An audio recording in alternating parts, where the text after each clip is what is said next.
back to my channel. Today we're going to make oven fried breaded pork chops.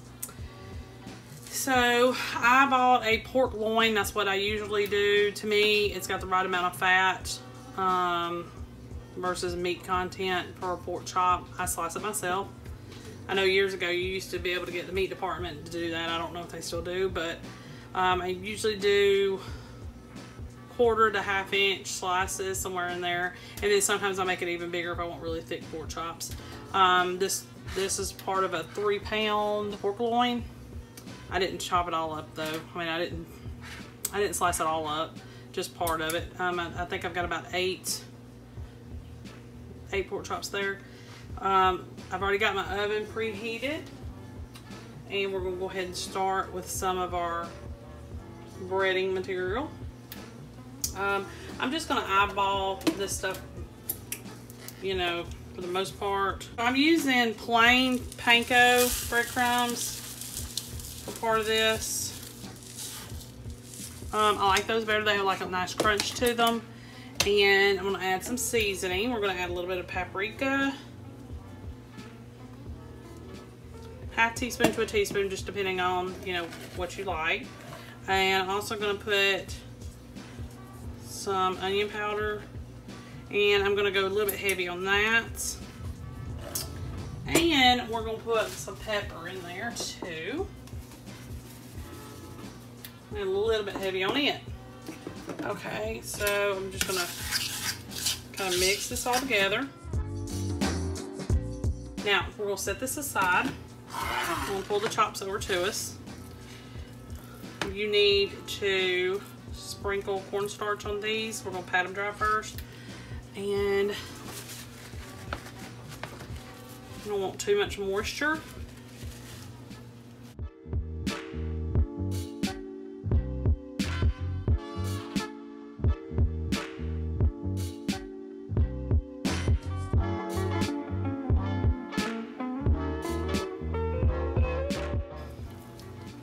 Spread these out.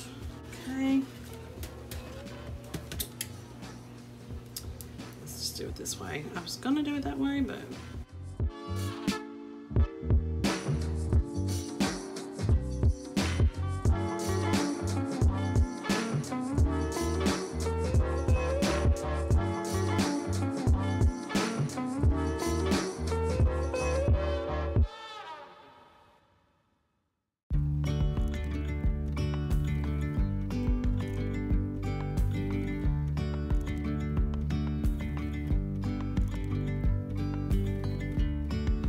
yesterday there was sun and there was rain, beauty in the mundane.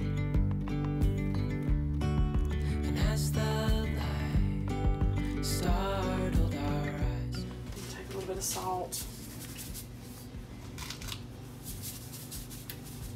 Sprinkle on everything. Kind of mush it in there. Put a little bit of oil into our breadcrumbs.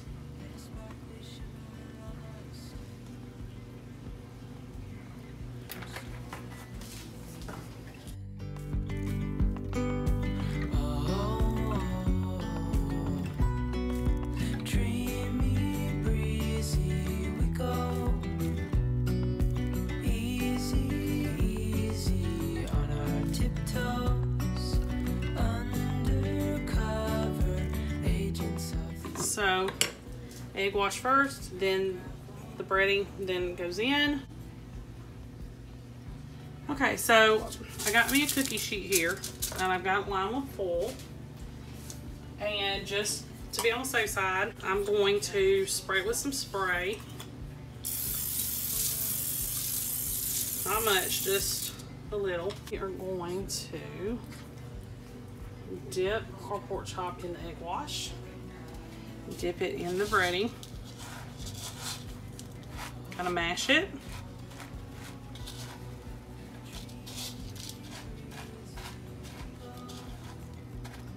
So this will be very similar to shake and bake, but you kind of made it yourself. cover agents of the other, beyond gravel, beyond all.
So you're going to place these in the oven until they reach a certain temperature, 145, 150. Probably need to go ahead and bring them out and let them rest. And as they rest, they'll go ahead and finish cooking. But it shouldn't take long at all because these are boneless. So keep an eye on them. And I'm going to leave them uncovered. So 350 degrees, leave them uncovered. You can go anywhere from 375 to 400 on these, but I don't want them cooking too fast because I don't want them to get too tough. All right, I'll see you back here in a few. Okay, y'all, this is the finished product. It didn't even really take the full 30-45 minutes that it would take because I lowered the oven temperature. Normally when you do that, you have to cook them longer, but it didn't really take that long, and it finished cooking as it rested. So they're ready to go. They look great and they smell good, and I think it would be a really good budget friendly recipe. Today we are going to make hamburger steak with gravy, and I'm going to try a little bit of a different approach this time. Last time I think I made hamburger patties and gravy, which is going to be similar, but this is going to be a little bit different. And then I'm going to make my homemade mashed potatoes again, you know, so I can film those. I'm not sure if I did it before. I think I did, but we're going to do it again. So it's about 2 pounds worth of ground beef, and basically a hamburger steak, if in case anybody, you know, doesn't know, is a really thick hamburger patty. But instead of you putting it on a bun or anything like that, you're going to put it in gravy, and you're going to eat it that way with a fork. And the way you make it is very similar to a meatloaf, but it doesn't have any tomato products in it. None of the hamburger steak I've ever made does. So it doesn't have tomato sauce, it doesn't have tomato paste, it doesn't have ketchup like a meatloaf would, or anything like that. Now, other places, you know, in the country may do it different, but down here, we don't do that. So, I'm going to get started. The best way to do this is with your hands. If you have gloves, that would probably be better. You're definitely going to need at least 1 egg. And I forgot. So there we go, an egg. To kind of hold everything together. Usually that would be 1 egg per pound, but these eggs are kind of big. So we'll see. We'll see how it goes. All right, so I'm just going to put the seasonings in that I want to be in the meat. You could do other things if you prefer other ways. This is onion powder. So, and I'm just, this is my own little recipe. Garlic powder. Some salt. Some pepper. Mix all this together first. And then add the breadcrumbs.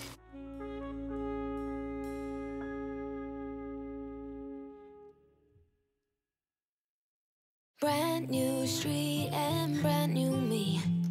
Side by friends I need. Don't you tell me that you're in town, I already know. Now we're going to put the breadcrumbs in. You can use panko, but it's probably for this, it's probably best to be breadcrumbs. Let's be honest, sounds like home.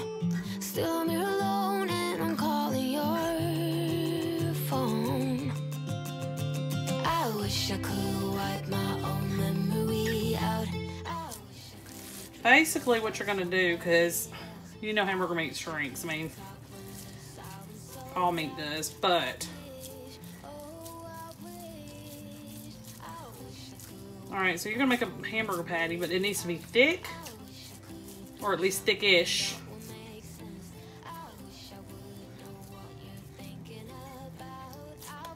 About like that, because it's going to shrink, and you still want them to remain at least a little bit thick. So about like that. It's about maybe a ½ inch thick. So 2 pounds worth is probably going to make about 6 of them, I think. I would die if I saw you now. Dreams might turn into something real. Don't you give me that look, take a bow, already know. Now you gotta go. Hey, now that our names are written in stone, let's be honest, sounds like home.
we're gonna head on over to the stovetop and start cooking these up. Okay, y'all, so I went ahead and I cooked all of those and I drained my grease. And then I took 3 envelopes of powdered gravy. You'll find it on the spice aisle or baking aisle of Walmart. And I kind of mixed it kind of thin. And I just heated it up in the microwave just so I could mix it. Okay, and then I'm gonna put it in here and let it thicken. So this is on low. And we're gonna just let it thicken for a little while. It shouldn't take too long. I don't want it to thicken too much because I want to use it on potatoes too. So I'm going to let it sit here and simmer for about 3 to 5 minutes and then I'll come right back. So this is the finished product. It will thicken a little, so you need to kind of keep an eye on it because it does not take long to thicken. I'm gonna go ahead and set this aside and I'm gonna show you real quick how to do my mashed potatoes. It's literally just a few ingredients and then you're done with that too. Okay, y'all, so this is about five or six smallish potatoes. I use the same method for all of them. So I just boil them till they're fork tender. I drain them and then I put them in here. We leave our mashed potatoes a little bit chunky. My husband likes them that way, but you could, when you get done making the mashed potatoes, you can go ahead and use a hand mixer and blend them in a little bit more liquid and probably make them creamed. That's not hard at all. So I went through with my potato masher and I mashed these just a little, just coarsely, because I'm trying to leave a little bit of lumps in there. I've already put some kosher salt on this. You need to do some sort of coarse salt, so kosher salt or sea salt, something like that would be best. You don't have to, but it would be better. And I used about 3/4 of a stick of butter, real butter, to make these. We use almond milk because I have a son that's allergic to anything else. So you can use whole milk.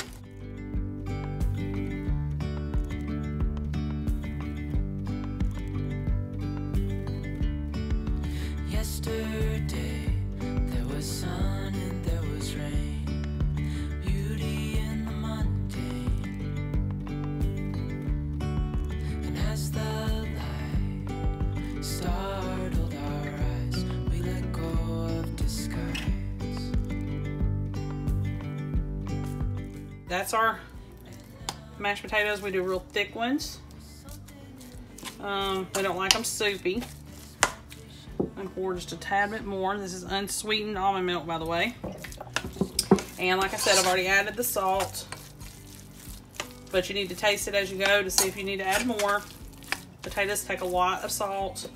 And I'm going to go ahead and add the pepper. And then that's it. This is ready to serve. I'm going to get everything plated up. And then I will show you the finished product. Okay, y'all. So this is the finished product.